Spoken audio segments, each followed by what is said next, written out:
Ola, son Fabián da Aventura Plástica. Estamos en Playa América, Nigrán, onde fixemos unha batida rápida e a día de hoxe non atopamos ningún pellet deste desastre medioambiental que está tendo lugar en Galicia, cun maior impacto na zona de Noia. Este produto que se perdeu, queremos aportar un pouco de información a que podíamos recabar responsabilidade dunha empresa chamada Bedeco. É un estabilizador UV que se engade en forma de aditivo na produción e reciclaxe de plásticos.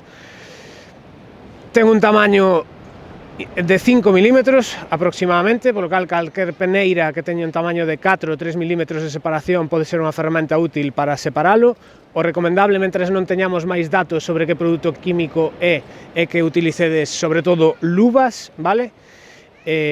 O máis importante é facer un acopio e unha recopilación de todo este material, poñerse en contacto cos concellos e habilitar espazos onde poder xuntar todo este residuo, que non é un residuo, é unha materia prima considerada así, para poder xestionar adecuadamente a súa reciclaxe ou o que queira que vai a pasar con todo isto, vale?